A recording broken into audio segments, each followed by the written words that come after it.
Hey, baseball fans, go yard with BetMGM, the king of sportsbooks.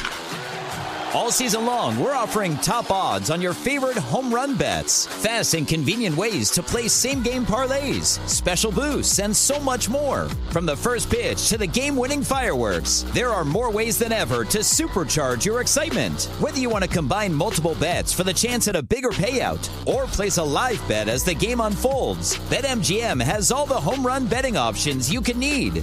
Download the BetMGM app, head to the ballpark, and get your piece of the MLB action. BetMGM is an official partner of Major League Baseball. BetMGM and GameSense remind you to play responsibly. See BetMGM.com for terms. 21 plus only. DC only. Subject to eligibility requirements. Rewards are non-withdrawable bonus bets that expire in 7 days. Gambling problem? Call 1-800-GAMBLER. If your business needs a new application, then developers will have to write code. A lot of code. If an application needs to be modernized, then you'll need time, resources, and caffeine. If that sounds daunting, then you need Watson X Code Assistant, AI designed to multiply developer productivity so you can generate code quickly. Let's create a more modern foundation for business with Watson X Code Assistant. Learn more at ibm.com/code assistant. IBM. Let's create.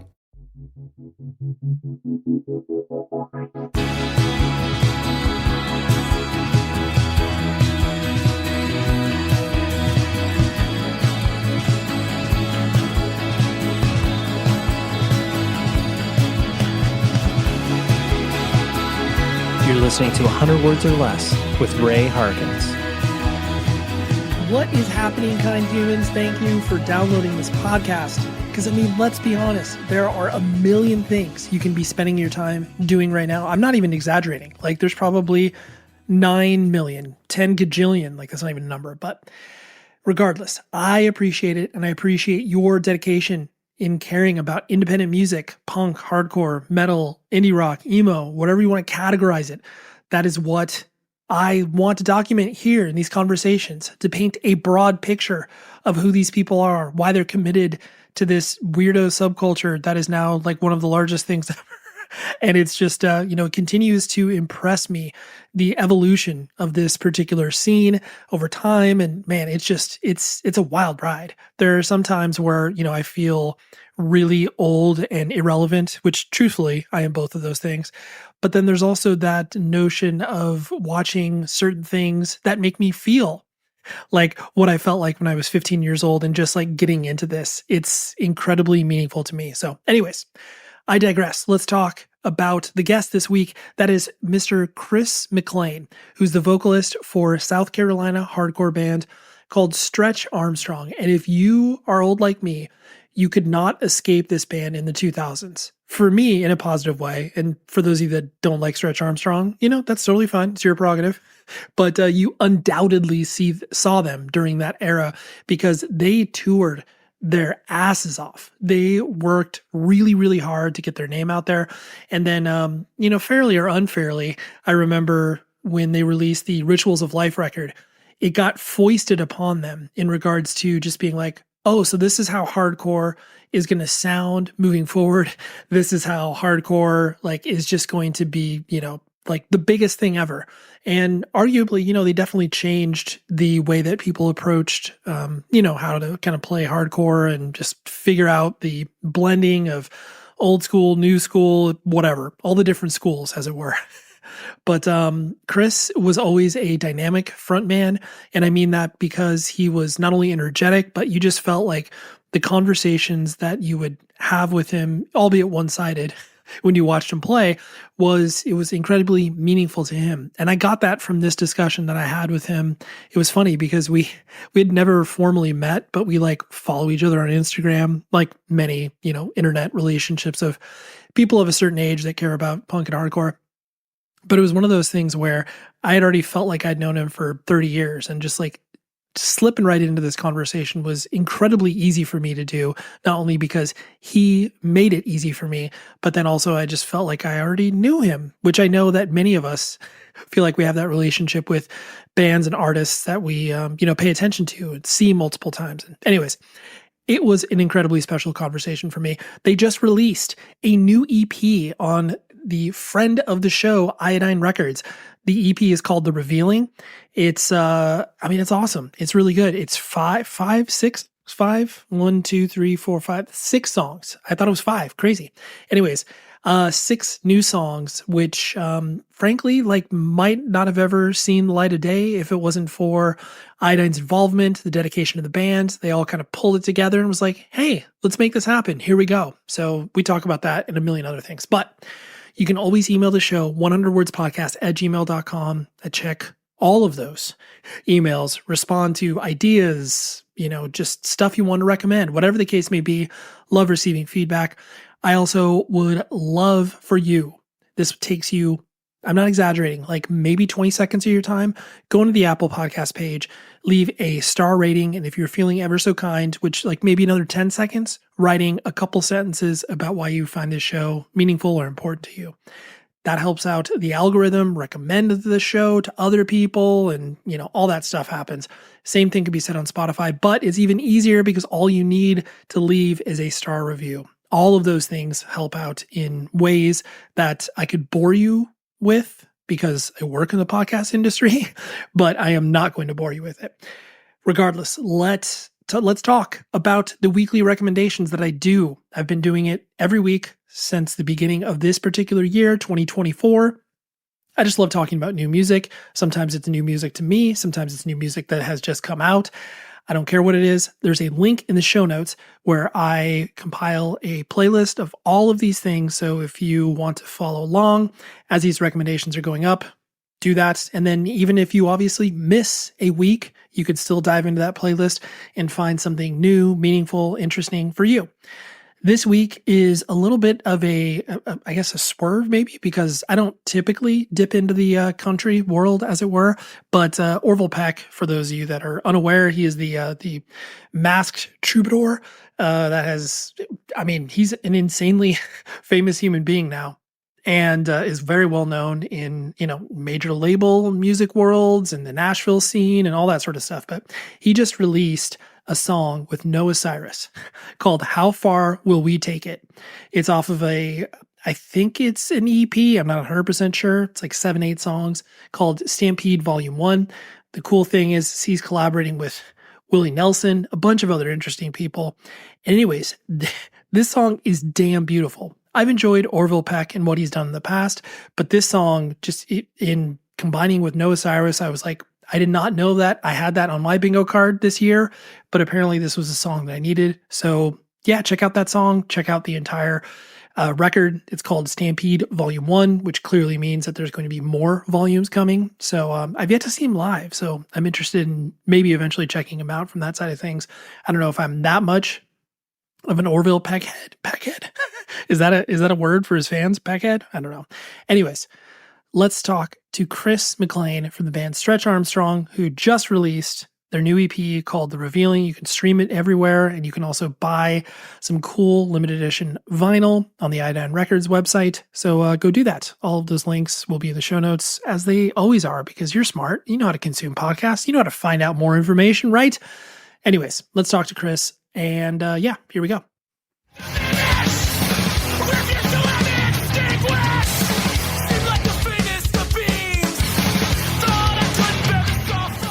I distinctly remember when Rituals of Life came out, how there was this moment where, obviously we're in sort of, the infancy of the internet, but I definitely remember hearing about you guys and being like, oh, I'll check this out. It came out on Ferret, like, cool. This is, when I say Ferret, like obviously the vinyl version. Yeah. But it felt like there was this real wave of, momentum where it was like, okay, hey guys, I know, I'm being hyperbolic here, but like, hey, here's the second coming of Christ. Stretch Armstrong is going to be the band because they're bridging all of the worlds between punk and hardcore. And, you guys are from a weird area. Like there's all these unique elements about you. But because of that, you obviously didn't sit firmly in any sort of scene. And obviously you played with a lot of, different bands. But the question I'm leading up to is the fact that, did you feel like the band, no matter what, was just like an oddity because people didn't know? It's like, okay, they're not a Christian band, but they're sort of like Christian band. And like some of the guys are straight edge, but they're not straight edge. Like there's just so many like quantifiers about you guys that, there was never an official place for you. Was that obviously like, an advantage, a disadvantage, kind of both? Yeah. Well, to your point, we always felt like that. We always felt like the odd band out, not in a woe is me, boo-hooey type way, but like, we could, like, we would do dates with Hatebreed, or we would do dates with Sick of It All, or we would do dates with like Newfound Glory on that Honda Civic tour in 2003. And we were able to kind of like live on the edge of the pop world and live on the edge of the heavier world. And I think so many people that, I think people like to kind of classify and put things in a little box and have an understanding for it, or, they want to be able to easily identify what this is and where this fits. And not that we were like some innovative band, but we just didn't easily fit into any category. And for some people, they were stoked on that. And other people, it was just like, I don't get these guys. They're trying to be something they're not. And we're like, not really. We're just trying to play shows and get out of South Carolina and play more shows. And so I think for some people, it bothered them that we didn't fit into a certain category. I think for us, we were aware of that. And we just like pushed past it. Yeah, I mean, probably deep down, it was like, I wish we could ease more into this world or that world. But we were just like, yo, man, this is what we are. This is what we got. We're not all that great, but we kind of work together and there's something going on and we seem to be doing the right things and, do it. I mean, obviously, to a certain level, a certain extent, all relative. And so that was just our thing. And I think people were like, that band from South Carolina. Like, yeah, that's us. And that's right. That's just kind of how we existed for these past 30 years, Yeah. And I think of that time too, where I always inextricably link you guys to Kid Dynamite, where, I mean, I know you, well, no, I don't think you never toured together. Obviously maybe played shows together, but yeah, played shows together. And funny enough, I wish I still had the flyer that Dr. Dan Yeaman had put out looking for a singer. And he used the front of the Walk Together, Rock Together 7 Seconds record, if I'm remembering correctly. And he was basically looking for a singer for a band that was going to be fast, punk, and super aggressive. And he was basically looking for a singer for the band that would later become Kid Dynamite. And we were playing the Manville Elks Lodge in New Jersey.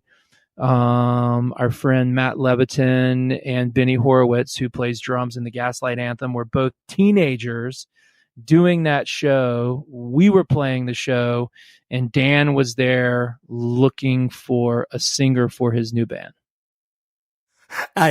It's so funny that you mentioned that, because I remember as that flyer. I mean, I don't remember that flyer, but I remember like people posting on the internet. It's like, oh, Dan's new band. Like, is that again, pre-internet, the lore of message boards and stuff like that. So that's what it would have been. Like, I guess, yeah. And I think I just completely I went on a story past the question you asked, but like, so I guess that would have been, the internet was around. I didn't have it, but I guess that would have been like message boards, which I never really understood. Okay. Right. Yeah, that's what it was. I'm almost positive. And I think there was a demo tape that floated around, and I may be remembering this horribly inaccurate, but I got a pretty good memory. And I remember the demo tape with some songs, and I remember the flyer looking for the singer. But to answer your question, yes, we played shows with, yep. Sorry, I cut you off. Yeah. We played shows with Kid Dynamite. No, you go. That's fine. Yeah. I was just going to say that I remember there was a little caveat on that flyer that he was looking for someone who was over the age of 30 because they would be more reliable. Like it wasn't articulated, but it was definitely like looking for a person of a certain age that wouldn't quit the band. Exactly. Yeah. Anyway, I think the story there was he just, obviously Lifetime was there and then they broke up and came back. And I love that band. And I was going to say, I think we might have played more shows with Lifetime than we actually played with Kid Dynamite. But no, we just, Jay is someone he sang on our Engage record in 2003. I mean, I love that band. I love Lifetime. I love the stuff that, Town Liar that Jay's doing now with Benny, like a side band, fun project. But no, I love those guys, but we just always had this connection with New Jersey. Yep. And I think I'm circling back to the question you asked. I'm sorry. No, it's okay. The reason I brought up Kid Dynamite was the fact that there were these bands like you guys and them that had this, for lack of a better term, like glimmer of hope, where it was like, okay, yes, we all saw the explosion of, Epitaph and Fat bands and, growing to the level that none of us had ever anticipated. But then there was that like next wave of like you guys and, Kid Dynamite, like bridging the gap between, punk and hardcore, but then being able to be like, okay, it can be a little bit bigger. And so that was the reason where it was like certain bands kind of tended to, have, for lack of a better term, like that hope to, break through whatever, ceiling. Not like that was the intention of you guys or Kid Dynamite, but just that there was that idea. Yeah, I definitely think that was right. And we did some cool stuff and we stayed really, really busy, even as a part-time band. We would fly to Mexico or Puerto Rico or California or Europe. And I mean, we stayed really busy.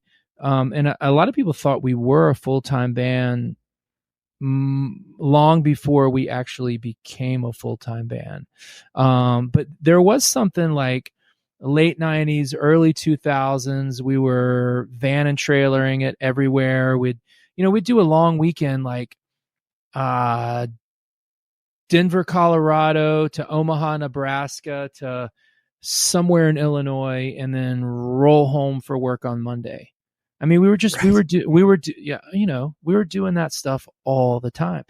And so were a lot of other bands. I want to be clear that, I don't think we were doing anything that other bands weren't, but like, we just were like, okay, there's something going on. This is cool. We're going to places and people are there and we're making a little bit of money. We're selling some t-shirts and like, everyone's super stoked. And this was like, you would trade shows like, like we were snail mailing, or we were like using those dialers to make, free calls on payphones to like book the shows and confirm the shows. And somebody very early on who was extremely helpful and kind and instrumental in helping us get out was Jamie Josta. He booked our first little air quote tour to New England. And we only knew him through exchange of letter writing. Sure. Scott went to a festival. I wish I knew the festival. And Jamie basically they weren't business cards, but were like, yo, if you're in New England looking for shows, basically like with his home number of where he lived at his dad's. But I think he had a number for his room, so you weren't bugging his dad, but like you were calling his room and he had an answering machine. And so he put us like 4 shows together. And like, I remember that was our first time leaving South Carolina, going to New England with like 4 shows lined up, which we just thought was the best thing in the world. Absolutely, for sure. Yeah, and I think Jamie was probably 15 or 16 when he did that. Yeah. Oh, he was definitely, I mean, you found people in certain areas that were either doing it because they were, they played in a band themselves and they wanted to, put on cool shows, or they were just like the promoter in that area. And it was, it was always cool when you got a person who was motivated and the shows would actually happen. And then the, third and sometimes like most positive thing was the fact like, oh, wow, you actually got 50 to 100 people to show up. Like, this is unbelievable. Yeah, unbelievable. Yeah. We were always like that, and you hardly ever played in like an actual club. You would play in some fire hall or clothing store or, a warehouse type deal. But we just did that everywhere, all around the US. And then we went to Europe for the first time in 2000. And that was all booked, like talking to people on the phone. And I guess there was some sort of email back then. I'm sure there was email. That was in 2000. So, and that's just how we did everything. No real clear plan when we got there, other than we were meeting our driver at this point, and the first show was, in Belgium is where everything would start or something like that. But looking back, it was just like this, the great wide open. And so for us being from South Carolina, it was just super cool. It wasn't lost on us that there was something super cool that we were involved in that we got to go be a part of. And I don't think we've ever lost that, for the most part. Yeah, no, I would agree. And I'll pull on some of those strings a little bit later, but kind of focusing on you as an individual, were you actually born? I know this is kind of like boring biographical information, but were you actually born and raised in South Carolina, or did you come up somewhere else? No, born and raised in Columbia, South Carolina, a little neighborhood, Irmo, South Carolina. We were raised, and me and my brothers, my mom and dad, and yeah, I mean, born here, and then once the band but once the band got busy, we traveled a lot. I wasn't home a lot, but yeah, born here and raised here. Yeah. And so where do you sit? Like, how many brothers, and where do you sit in the structure as I'm the youngest of three boys. My mom and dad are still married after all these years.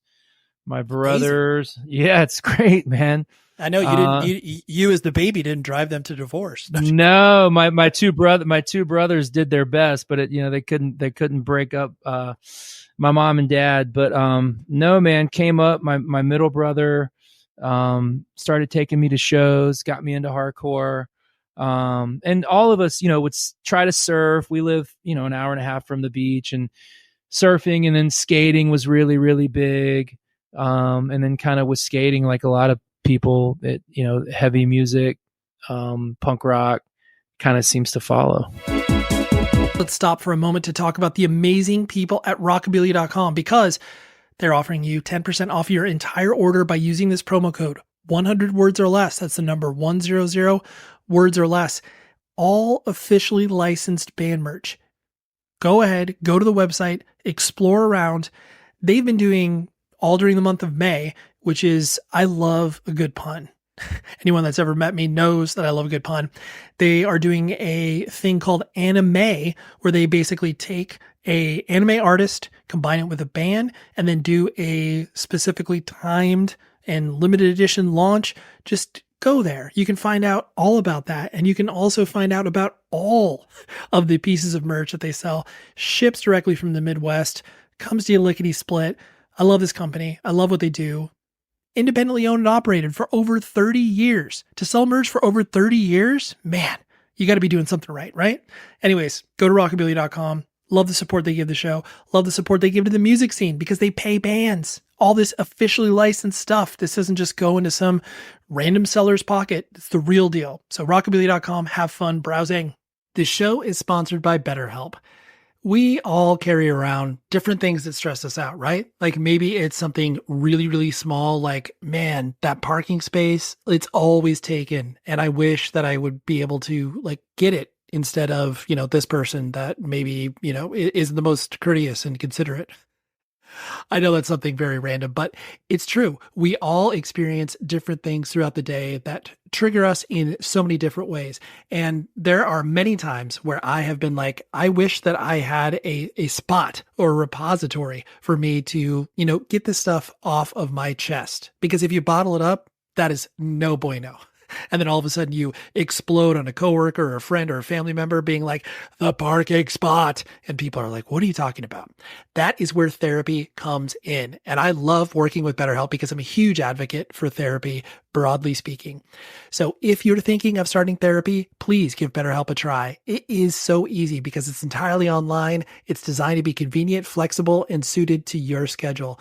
All you do is fill out a brief questionnaire, and then you get matched with a licensed therapist. And if you are not vibing with the therapist for any reason, you can switch it out at no additional charge. Get things off of your chest with BetterHelp. So visit betterhelp.com/Ray today to get 10% off of your first month. That's betterhelp.com/Ray. You said your brother introduced you to, more independent or /heavy music. What was your own personal trajectory? Like, was it, were you introduced to kind of, metal first and they got into punk, or was it kind of like a little bit of everything? Well, I remember, like my middle brother and I would skate up to this movie theater, and for a quarter they had a video machine. So you could like almost like a jukebox, but they had videos. And we would watch that Motley Crue Live Wire video over and over. And then we would go skate at the back of the movie theater. We would skate home because my mom and dad were at work. So we just, latchkey kids to the fullest. So we would skate up, we would pull our money together, watch that video. There was a couple other metal videos. So I remember like early that Too Fast for Love Motley Crue, which then there was like Maiden was in there. But then I remember just getting into punk, and then like everything changed. But while my brother, because he took me to it was Black Flag at this venue, Rockefeller's, and it obviously, because I was born in 1973, he took me to Black Flag. I want to say I was 14. So with that, like 85 or 86, you'd have to fact check on when they broke up, but it was towards the end of the band. That was the Janny era. Yeah, it was, Gone was one of the support bands. So Greg's, instrumental band was the middle band. There was an opener, but I remember, I don't know if I'm saying her name right, Kira, the female bass player. It was that Kira era. Roessler, yeah, it was that era. So he took me there, and as he was kind of getting into like drugs and booze and more of the punk rock stuff, I was leaning into like straight edge bands, Youth of Today, Uniform Choice, that early straight edge stuff, because I wasn't really into the partying thing and drinking and huffing and smoking and all that. And I realized there was like, wait a second, these bands are singing about things that I can relate to, or okay, it's okay to not do things that this other group of people are doing. And then I was just hooked, man. I mean, just from there on, my mom and dad, great. I mean, I love my mom and dad. They just weren't around. They were at work, sure, trying to figure out how to raise 3 boys and put food on the table. So we were left alone a lot. And my brothers were getting into some pretty bad stuff, and I found skateboarding and like hardcore. Right. And I'm guessing too that, what were your parents doing from a job perspective? I mean, I know you eventually ended up, doing teaching. Like, were they in that profession or no? No, my mom worked at the hospital in the lab. So she was gone early in the morning till around maybe 5 in the afternoon. My dad was a banker, so he would get us up, get us fed, and then we were riding our bikes to school early. And then obviously, high school, we were driving. So they were gone, and then we didn't see each other again till 5 or 6 o'clock in the evening. So we just were left alone a lot. And so for some people, they can find trouble that way. And for me, I found skateboarding, bike riding. And Scott and I started a band in high school in like 1989 that we were trying to figure out instruments and how to play. And we were starting to go to shows, which was, pretty cool. Yeah. And I think, I mean, with South Carolina, like that's obviously a very, unique / removed area. I mean, like really Yeah. the only bands that I remember like getting into, like, there's Anti-Schism and then Yep. Prevail. Yep. And I just, what were you seeing? Like, were you seeing any, local bands, or was it obviously a lot of, not a lot, but was it touring stuff coming through that, really kind of cemented it? Yeah. I mean, Anti-Schism, and then there was this band Bedlam Hour who was signed to Positive Force. So 7 Seconds would come play Columbia a lot. Like, and then they would bring Verbal Assault. And then other bands were like, well, what's going on in South Carolina? So like Dayglow Abortions, like some of the punk stuff. And then like Gangrene.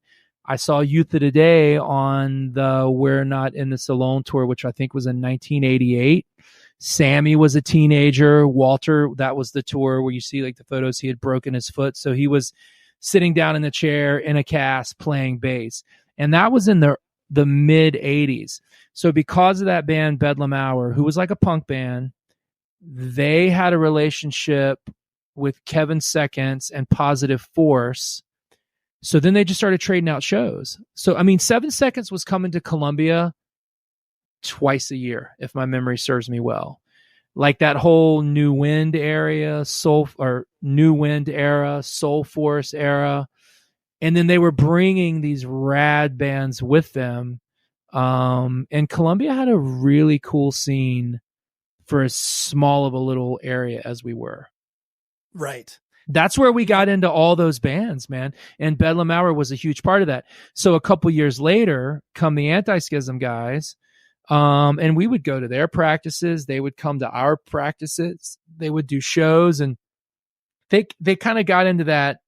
I don't know if it's that crust or like that, corrosion of conformity, like and like the maximum rock and roll, like that type of punk rock, like I don't know, that's not a genre, but like Anti-Schism was doing something cool outside of South Carolina, and we just thought that was so rad. Sure. Well, like that definitely paved the way for a lot of other bands, like especially, I mean, on the West Coast, we had, Ebullition Records and that whole, like no barcode scene, but it's like the South had so much of that stuff going on as well. Sure. And I think, and same as the Midwest, I mean, everywhere had it, but it was so interesting to see how those bands influenced each other, removed from any sort of connective tissue besides just coming through on tour and meeting people. Oh, and just being from South Carolina and just this general, like a lot of the bands just kind of loathed being from here. And we never really took that approach. And I'm not, begrudging those bands, but it was like, we're just always kind of a punchline, and I understand why, the politics, the history and all that. So whenever you would see a band from here that we knew go out and like do well, and however well that was, I don't know, nobody was getting rich or anything, but I just remember Anti-Schism like doing some cool stuff and getting on some cool comps, and they played like real amps, real half stacks, and like real microphones. And we just, as far as we were concerned, like, oh man, this is the pinnacle.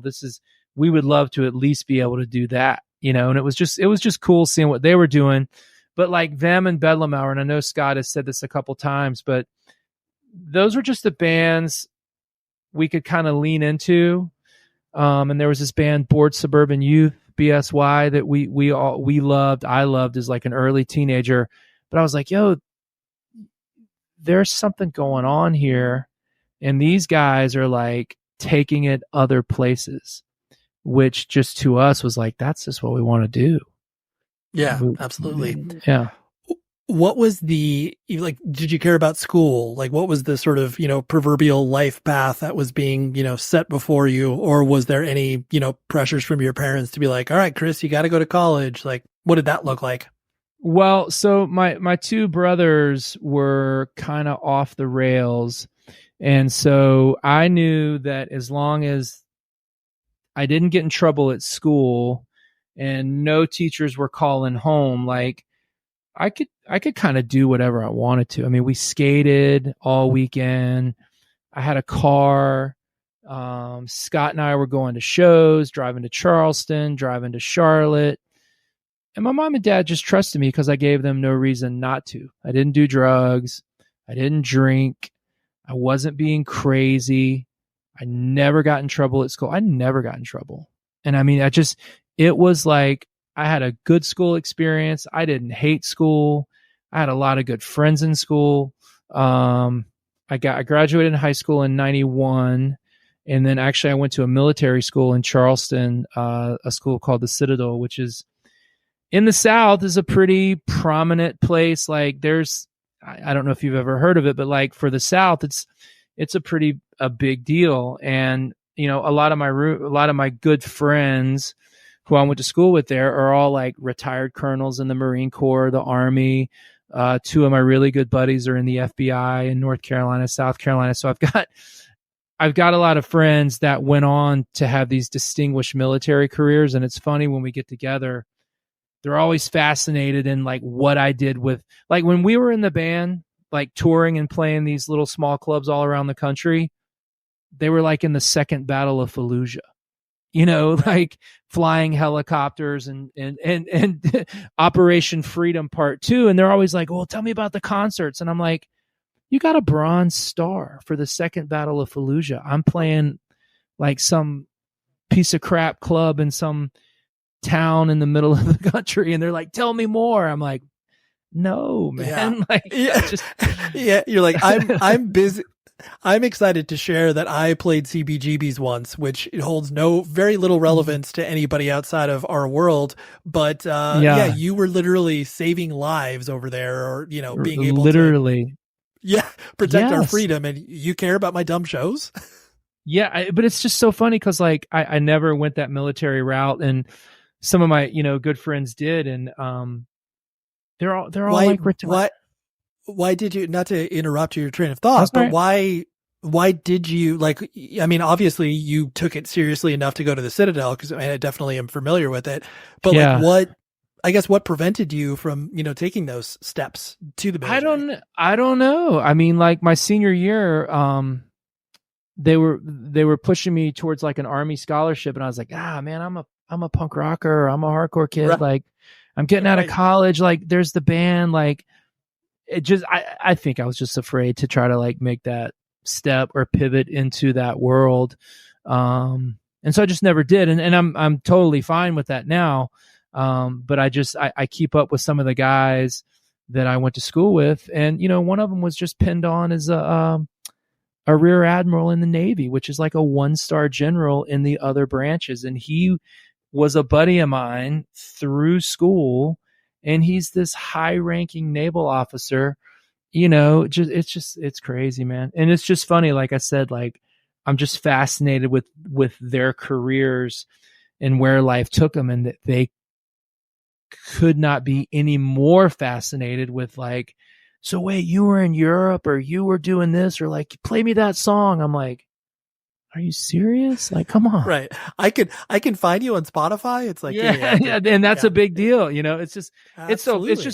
it's just funny how, you know, life, there's all these twists and turns and forks in the road, and where you land or where you go, you know, I was 21 when I graduated college. I didn't really know I'm 50 now. I still don't feel like I know what I'm doing or what's next, but just interesting how life comes at you fast anyway, and kind of which, you know, twist and turn you make determines where you go. And, you know, it was the music is a big part of it. As cheesy as that sounds, it was just the music and the idea of like, okay, now I'm done with school. You know, let's go play some shows and let's travel. And, you know, it just kind of all went downhill from there. Yeah, which I was about to make a really bad joke, and I'll no, do it please right now. do. Yeah, yeah. Would you say it's more than just a music? It's more than just a song? Just kidding. Yeah, I would actually. Yeah, no, it's perfect. You're like, I would, and I did in the lyric. Yeah, it's fine. Yeah, I set you up for it. No, it's good.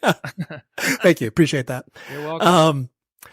What's always struck me, just kind of, watching Stretch Armstrong play and, whatever, knowing you through the scene, so to speak, you, and the brand of you as a person is very positive. Like, you don't put forth, but like, not positive and no shots against people that like lean on this, but just like the, ever eternal BMA, regardless of what you're going through and that sort of stuff. Like, you're positive, but not, a cliched positive, so to speak. Yeah. Was that kind of always who you were, or was that something that like you just, kind of like as you started to get more and more into the music, like it gave you a reason to be positive, or was that just always you?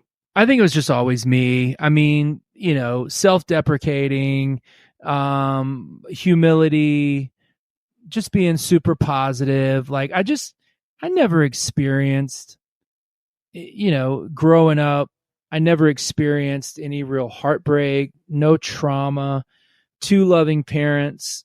Family is, there's all kinds of things that happen for everybody, but like, I didn't have anything to be bummed about. So the music that I was drawn to was like always self-empowerment and like self-betterment and positivity. And that's just kind of who we were as dudes. Like, I think the worse the situation, the more we thrived. Like, in a town, no one showed up, we would play even harder. And if there was like 15 people there that showed up to see us, like we went harder. Like it was like, okay, it just motivated us to go harder, and staying super positive while also being somewhat self-deprecating for the humor of it, was just kind of how we were as dudes. And it comes through in the music, or when the few times that we play live. That was just always just right. I think it's just how I am as a person, and it's just how I am around my kids and my wife and work. And sure, we all have bad days, ups and downs, but I'm usually pretty up. I just don't have anything to be bummed about. I totally understand. So as Stretch Armstrong started to, like you said, get out and be able to play these shows, and I always found it really interesting. Like, I mean, especially for a person like myself who did not get exposed to your first LP until Rituals of Life. And then I was like, oh, they got another record before that. And, listening to it and being like, oh, like this is just them kind of obviously figuring out who the hell they are. Sure. How did you even get connected to Uprising in the first place? Because that, obviously a West Coast based label, and, I guess there's obviously places for bands to be able to get discovered in ways that, opposite sides of the coast, but that just seems like a really random connection. Yeah. And I'm trying to, all right, I want to make sure I get this right. So okay. we were friends with the Further Seems Forever guys. Do you know them? Yes, absolutely. Okay. So we were friends with them, and then they had some South Florida friends, the band Tension. And I want to say that Uprising put out a Tension record. Yep, you're right. They did. Thank you. So we would do shows with Tension, or we would go to South Florida. I mean, we were there all the time. I mean, we were there all the time. So then Sean Mutaki, I guess we probably traded, or Mike Tension shared whatever we were doing. But I remember Mutaki staying at our house, and like Chuck Treese, Scott and I had a house. And so Chuck Treese was with Sean Mutaki, and they were staying at our house. They must have been on tour, because like we were feeding the, punk rock pasta, all that stuff. They were sleeping in our living room. And he was like, I want to put out something by you guys. And we're like, yeah, sure. I mean, whatever. Great. Yeah, whatever you want. And that's amazing. That's where it started. Yeah. I mean, that was it. That's where it started.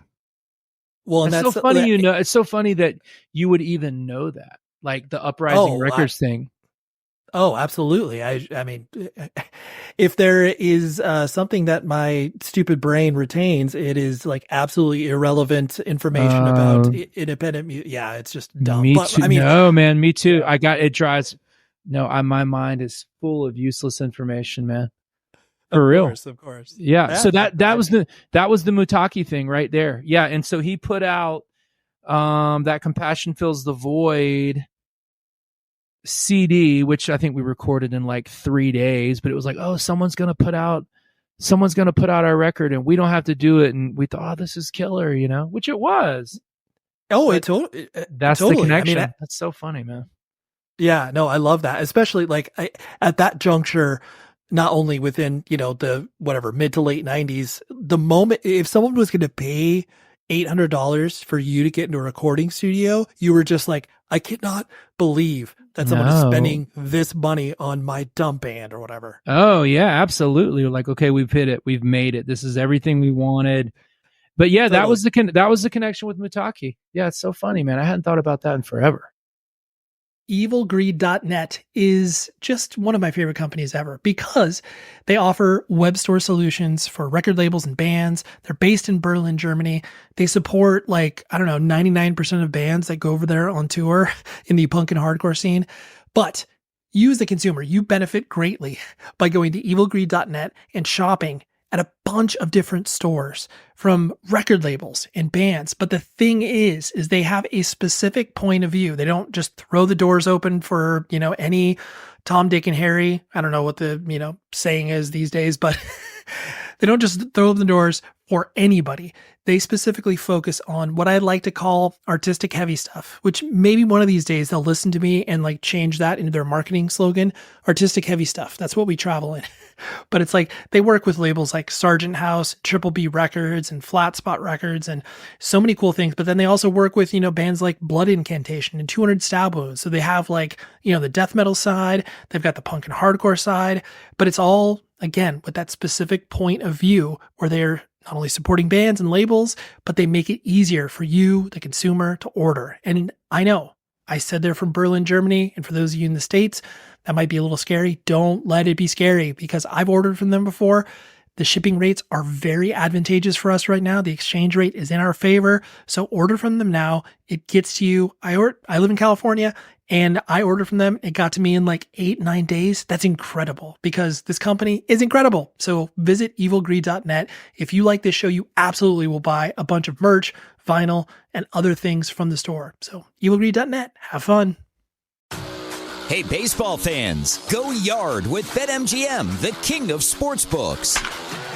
All season long, we're offering top odds on your favorite home run bets, fast and convenient ways to play same-game parlays, special boosts, and so much more. From the first pitch to the game-winning fireworks, there are more ways than ever to supercharge your excitement. Whether you want to combine multiple bets for the chance at a bigger payout or place a live bet as the game unfolds, BetMGM has all the home run betting options you can need.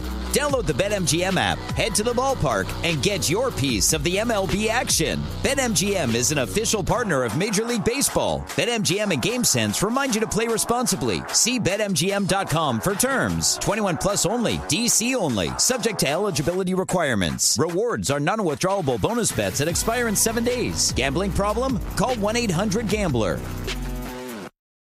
And then I know, obviously, like you were talking about, you guys started to be able to, once Rituals of Life came out and there was this, wave of interest in the band as far as, you guys had obviously signed to Solid State and, you guys were kind of moving through tours and stuff like that. Mm-hmm. Correct me if I'm wrong. Like when you guys were obviously talking to Solid State and our mutual friend Roy Culver, you also were talking to Victory as well, right? Yeah, and this would predate Roy. We hadn't met Roy until a little bit later, and I don't know when he started there.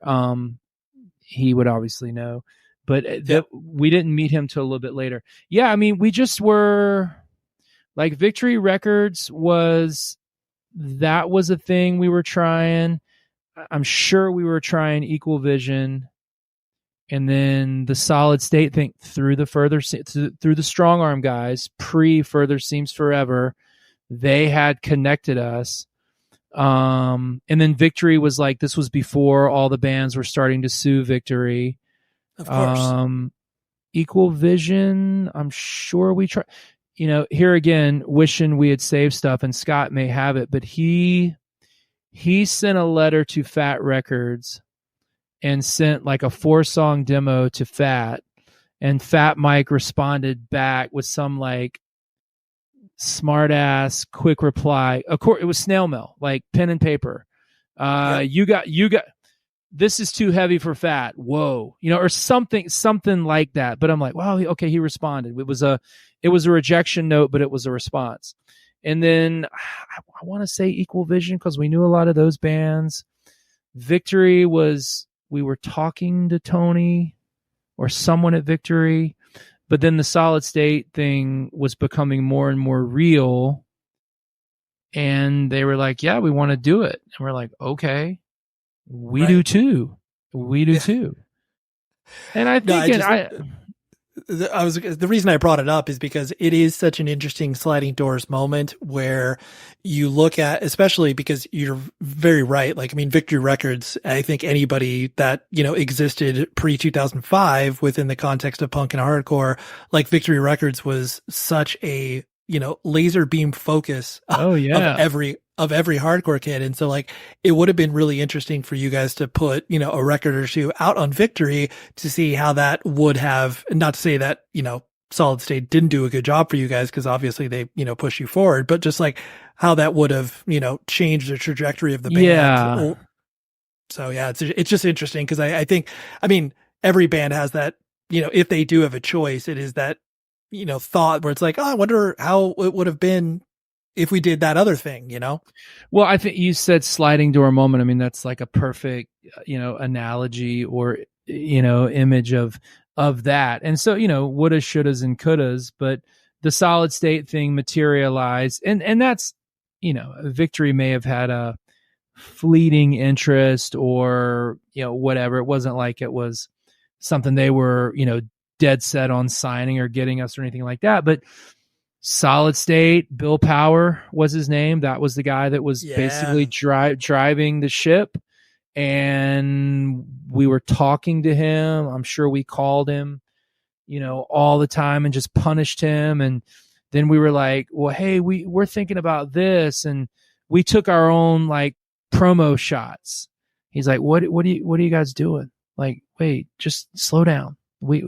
Slow down. You don't need to take your own. We're like, wait, but we need promo shots. And like, we need to get like, these black and white 8x10s to start handing out. And he's like, I mean, we just punished that dude, because we were so psyched. And the idea of doing something on a larger level, in our mind, I think in hindsight, if, I think it's something collectively we probably wished that we would have done differently. But, man, it was 1998. Nobody was really wanting to do anything for us.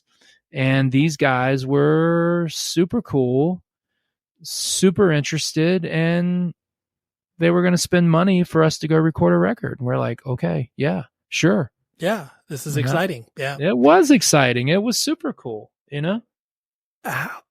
As you, because I mean, like you said, the band didn't, start the full-time touring until, you were a little bit more seasoned as far as, you actually had music out and that sort of stuff.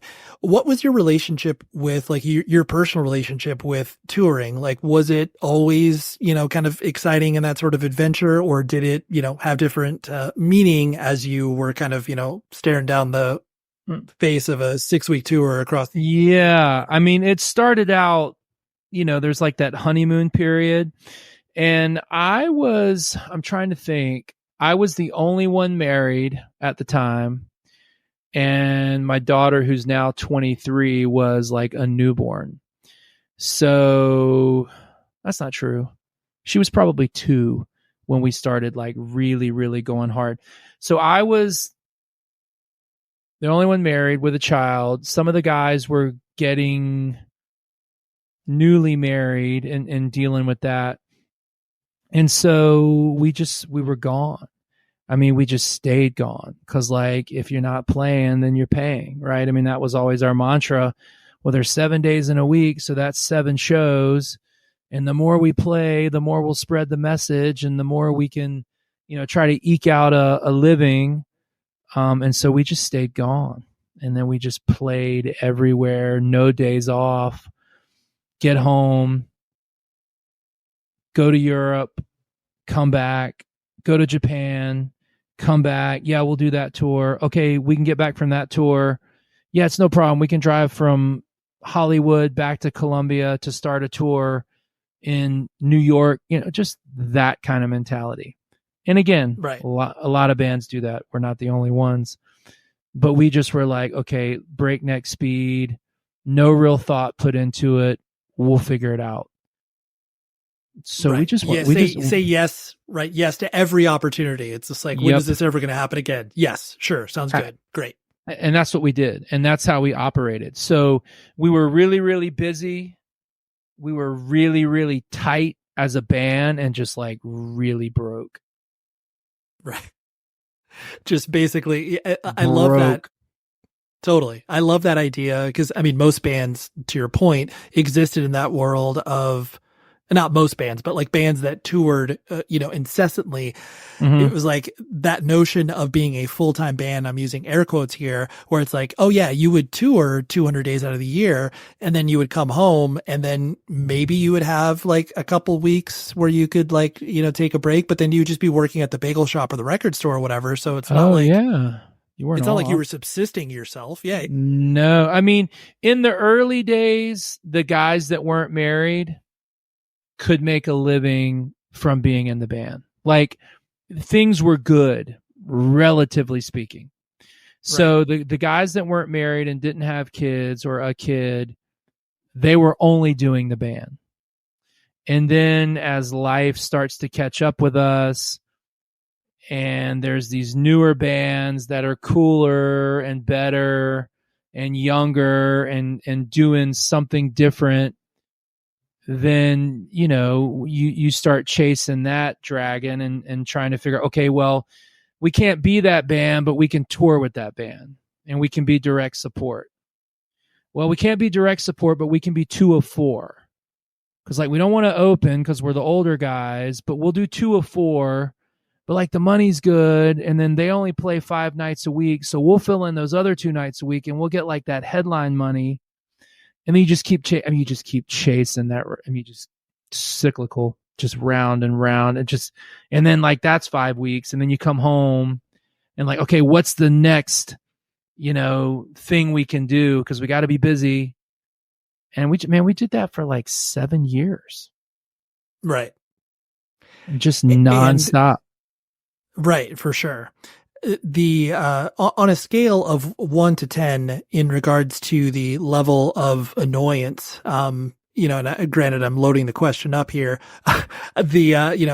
Stretch Armstrong being a Christian band, like that, was that super annoying initially and then got less annoying over time, or has it always been like, guys, we've answered this 9 million times? Yeah, I think it was, we're not. But that's cool, like, we're not these other things too, So I think it was weird because like the type of band, the type of guys we are, we would play these shows, and then like you would see these kids, and they would come up, and because there was like a Christian punk, a Christian hardcore scene that like Solid State Tooth and Nail really fostered and developed and created festivals, and and they would come up, and like, we just so didn't want them to feel awkward. We would put ourselves in a situation to like chat with them, and they would kind of tell us their life story and how like they had come to Jesus and God. And we were just like, we didn't want them to feel awkward. It was like when someone would ask for an autograph. I didn't want to sign, but like, I'm never going to make that person feel weird about asking me. So I'm like, yeah, okay, no problem. And I would like, be so stoked because I didn't want them to feel weird. I didn't want them to feel bad. Like, I'm okay, I'll sign your shirt. I'll sign your record. I'll sign your CD. Like, I'll sign your shoe.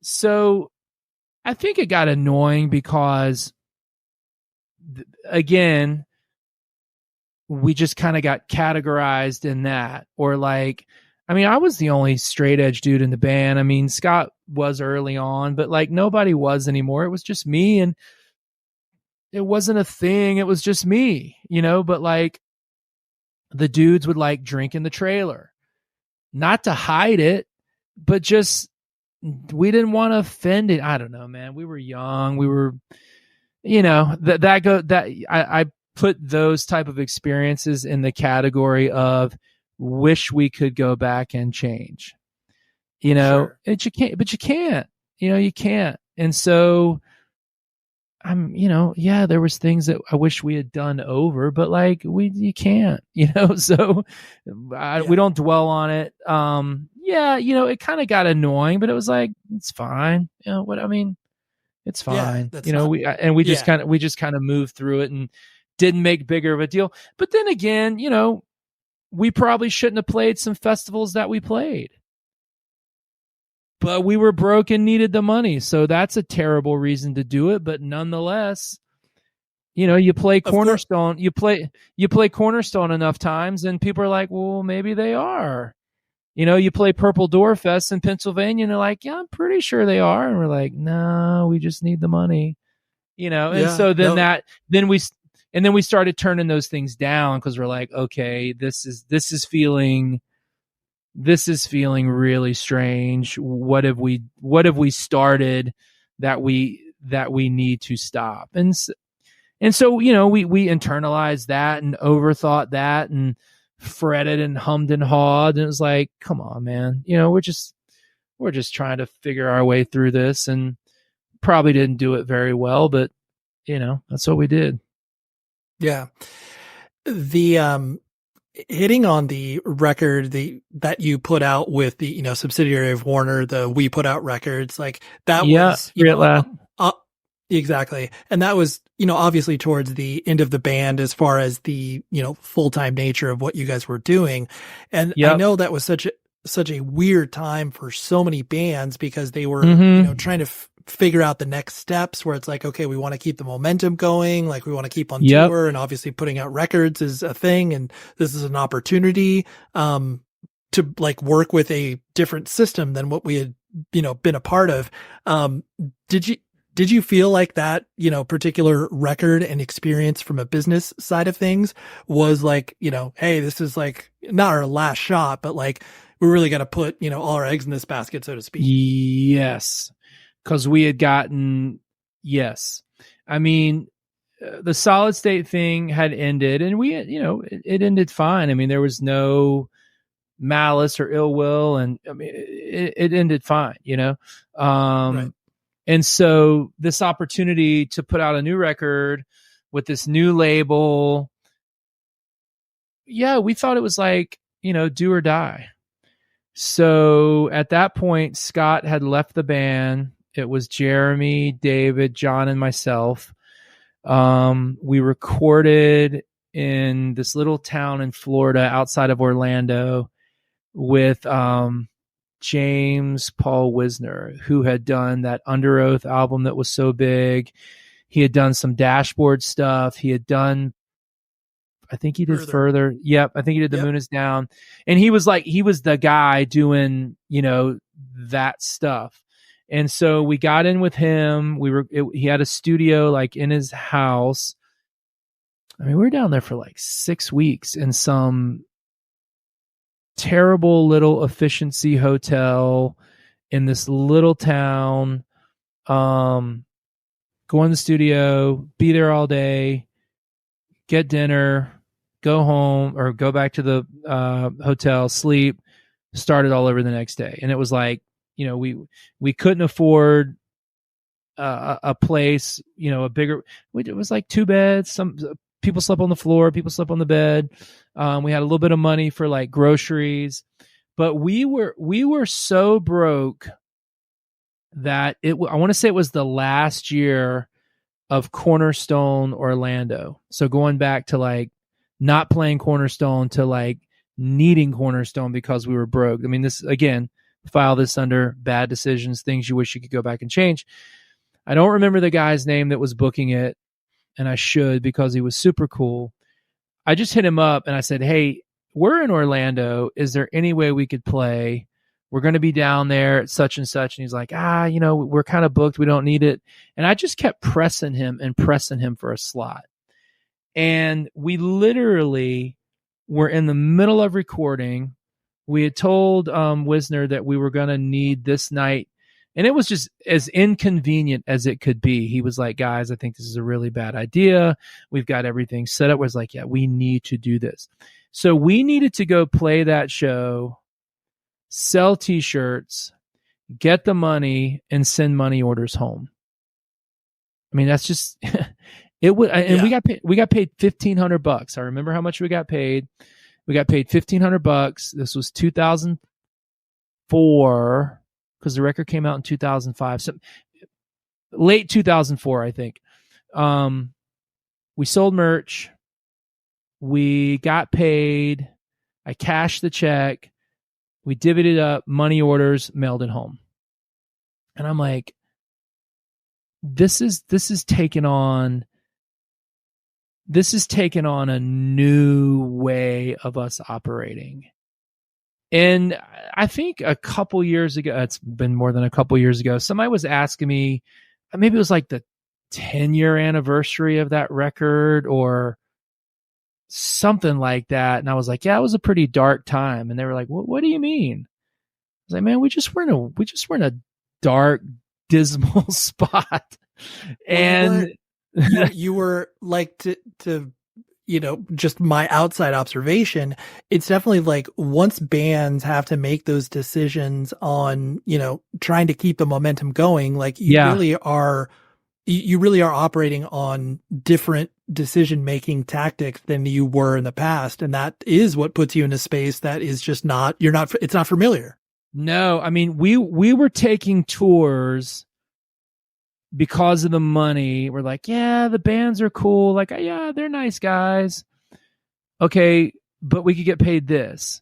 And then like, okay, Hot Topic wants to do a shirt, but these type of designs with the loud, crazy neon colors are what sells really well. So yeah, let's do one of those. And we just were like, man, what? We just were doing things. We were trying to survive and trying to stay relevant. And we just were making bad decisions out of like necessity, or what we thought was necessity, just to try to like keep the lights on at home, keep this little demented dream alive, and like survive long enough to get on the next tour. Right. And that's just how we operated. Like just the worst decisions. So when the person asked me like, well, you said you remember that as a dark time. I'm like, yeah, it really was. I mean, we were all still friends. We had like this revolving door of guitar players, or maybe they would play bass and Jeremy would play guitar.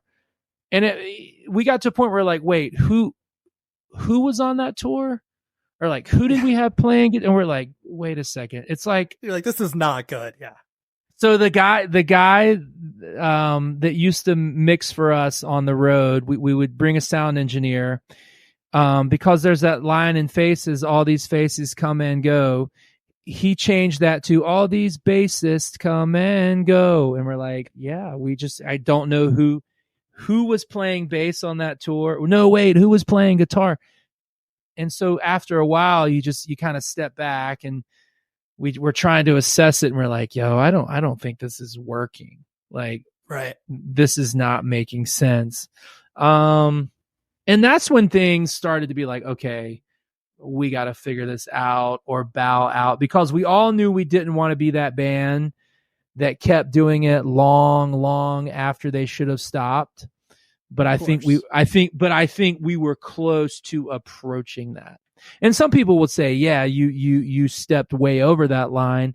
But as far as we were concerned, we hadn't quite got there yet, but it was dangerously close. Sure. And when you yourself, like as you were, winding down the full-time touring aspect and as you were transitioning, I know that you, like, when did the teaching, like, was that something that you wanted to do? Like, I know you were maybe like doing sub work, like in between tours or whatever, but like, what was the, plan for you existing after, Stretch was done touring? Well, I wasn't sure. So I started teaching high school in 1995, right after I graduated from college. And then I taught high school, and David was teaching in like 2002, late in the year. Chad Gilbert, Newfound Glory, called me and he said, "Hey, we're working on this tour sponsored by Honda Civic. Us and Good Charlotte are going to be headlining. We're going to have a direct support band, and then we're going to have a rotating cast of openers. Would you guys want to do it?" And we're like, yeah, that sounds killer. Right. And so I was like, can you send me a routing? And like, it was Red Rocks, Colorado, in Morrison. It was like the TD Arena in Orlando, where the Orlando Magic played at the time. I mean, we were playing arenas in large theaters around the country with Newfound and Good Charlotte rotating. On our leg was MXPX in like the second slot, and then we were opening every night. And that was like a 3-week run. But it was like, okay, well, like, I have a full-time job. David was literally getting married the weekend before we left. And we're like, yeah, let's do this.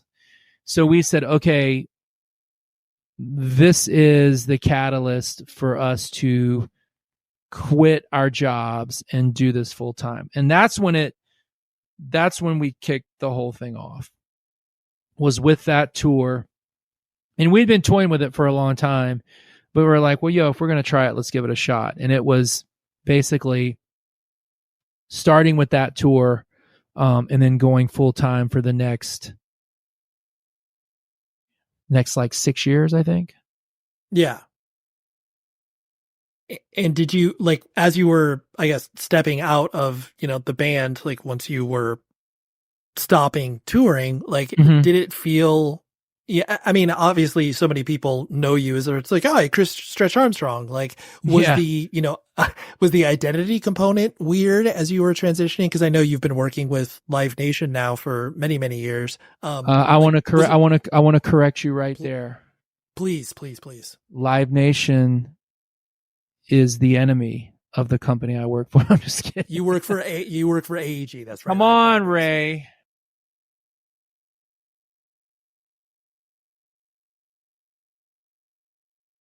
I work for AEG. So, but that started because, and you got to edit that out. I'm kidding. But that started because I was trading shows. Like, when I was in the band, I would like trade shows. You come play my town, and then we want to come play your town. So that's how I got into the career that I'm in now, was being in this band, trading shows with other bands. And then I started doing that like more and more while we were on tour. And then I did it when we got off a tour. And then I started working with this little company that was kind of doing it bigger than I had been doing it. And then I've been with AEG for 12 years now. But it all started from being in Stretch Armstrong. I mean, that's how I got started in this industry that is now, the career that I'm in now. Right. That's incredible. Yeah. And I kind of going back to the identity component, like, I know some people, like, it is a tough transition of being like, oh, I was this, not like from an ego perspective, but just being like, oh, like, I'm shifting now to, just being not just as like it's a bad thing, but like a working human being, and like being a civilian. Right. Was that difficult? I mean, I don't know if it was difficult. It was just a change, and in some and so now the funny thing is like, I'll see people, because I do shows, clubs, theaters, arenas, like that, the business that I'm in. So like I'll see people that we definitely know each other from the touring days. And a lot of dudes that were in bands are now tour managing and are now production managers and are now, tour directors. I mean, so I know a lot of people from the touring world, but then I'll see some dudes that are like younger, and I can tell they're like trying to figure out how they know me. And they're like, is your name Chris? I'm like, yeah, I used to be in a band, Stretch Armstrong. And I always feel weird, like Chris from Stretch Armstrong, but like just as a point of reference, that's how they know me. And I'm like, and they're like, oh, I thought that was you. I'm like, yeah. So I think it was weird just because it was different. And I was transitioning into, a civilian role, although I'm in the music business now, or even more so than I was. But yeah, I mean, it was a change. So that sometimes comes with, a few complications or a few, not really awkward, just different, change is difficult sometimes. And it wasn't a big deal, but it was definitely a transition. Yeah, absolutely. And two last things I wanted to hit on was clearly there's new music. Like you guys obviously dropped an EP by surprise, working with our beautiful friends at Iodine Records. Like that is, it's hard to do as an adult to like get everybody in the same room and like record, and you guys all live incredibly busy lives, and you don't need to do this. Like, yes, you could go play Furnace Fest or whatever, but like you don't need to be, putting out new music, but there clearly was a compulsion to do so. And I know it's kind of a cliched question, but it's just like, literally why? And I don't mean that in like a confrontational way, but like what motivated you to do that?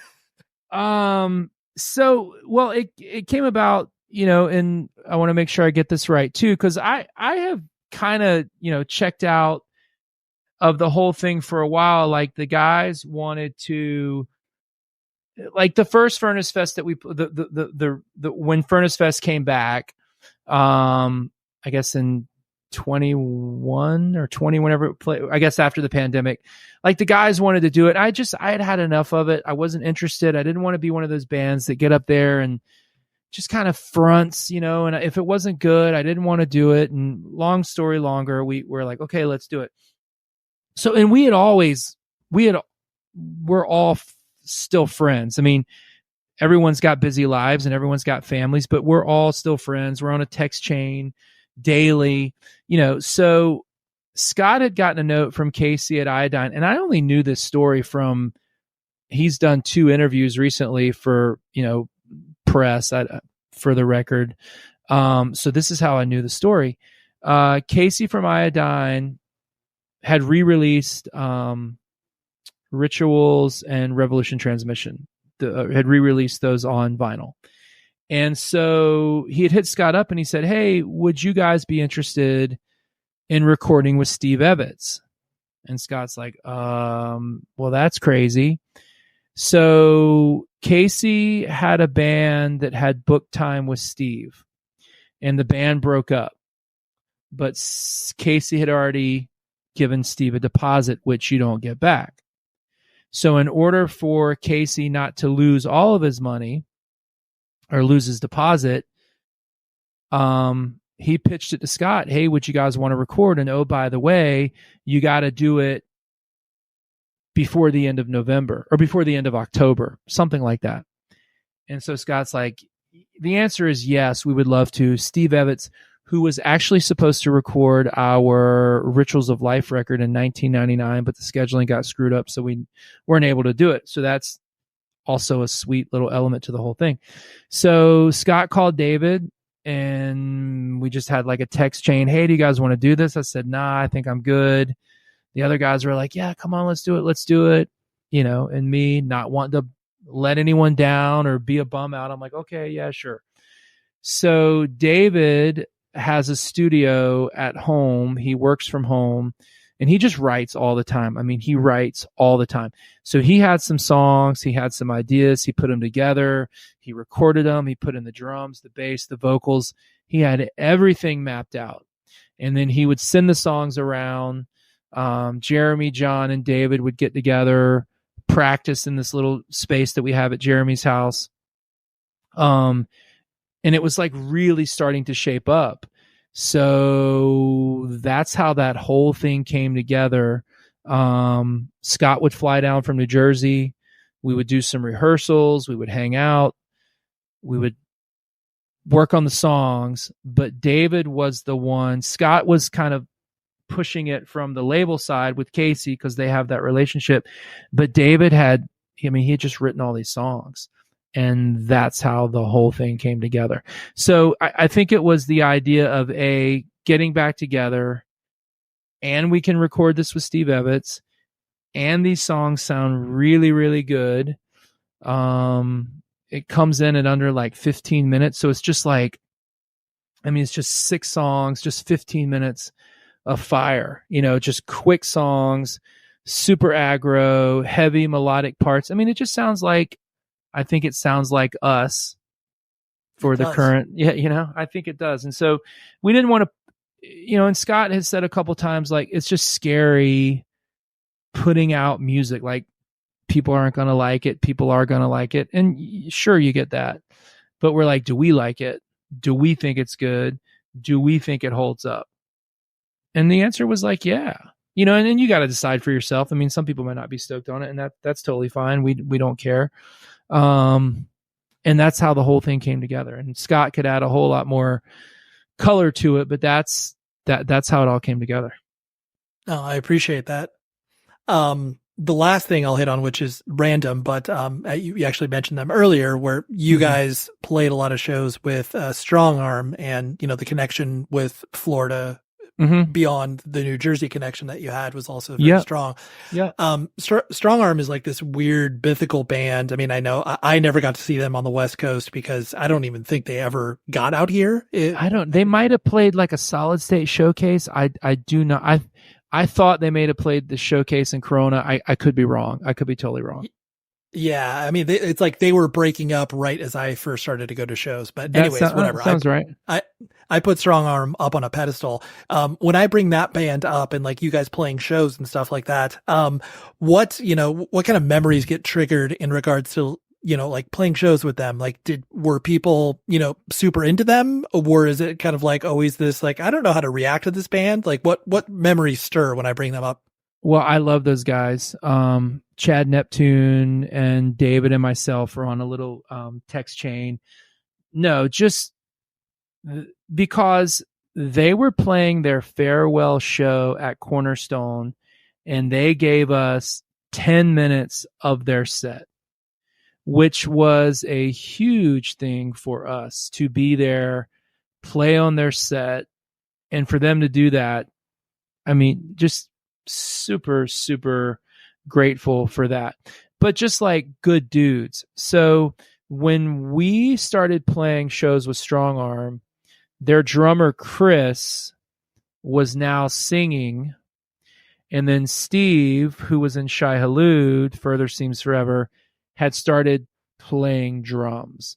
So that was and then Josh and Nick were on guitar, Chad was on bass, Chris was singing, and Steve was drumming. So yeah, we would do shows with them, travel with them, South Florida. They would come up here and play like the Carolinas with us. We would put on shows, do shows, just like early on, like just good dudes and like friends of ours. That was so, I think it was just like a real special time for what we were trying to do, what they were trying to do, similar senses of humor, similar, just for whatever reason, we just really gelled with those dudes. And still I don't keep in touch with the other guys simply because just everyone, I think a lot of those guys live in Nashville. I know Nick and Josh live in Nashville. Chad is still in Florida. Steve is still in Florida. But Chad and I talk a couple times a month, Beautiful, beautiful, beautiful. Thank you to Chris. Thank you to his publicist, Rachel, for setting this up. We actually had some technical difficulties at a certain point and missed each other on more than one occasion. And then finally, we just started texting each other where it's like, you know what, let's just maybe not work through a third party. Not like that was Rachel's fault by any stretch of the imagination, but you know, sometimes when two adults can just like get the thing done by themselves, and that's what we did. So shout out to everybody for making it happen. Next week, I have another great conversation because that's what we do here. But I have a damn legend in the game as far as I'm concerned. His name is Aaron Melnick. He is the guitarist for Integrity. He also played in Cold Blood, which released a record on Victory. Basically a Cleveland hardcore staple. The reason I had him on was because he just released an amazing solo record under the name Nuclei. It's Nuclae. I think you say it Nuclei. But the record is so damn good. His label reached out and was like, hey, would you be interested in having him on the pod? Because I think it would be a great convo. And I'm like, hell yes. I never thought I got to talk to Aaron Melnick from Integrity. Oh man, they scared the hell out of me. Still kind of do, but you know, I know DeWitt to be a very nice human being. But anyways, regardless, we have Aaron on the show and that's what's happening next week. Until then, please be safe, everybody.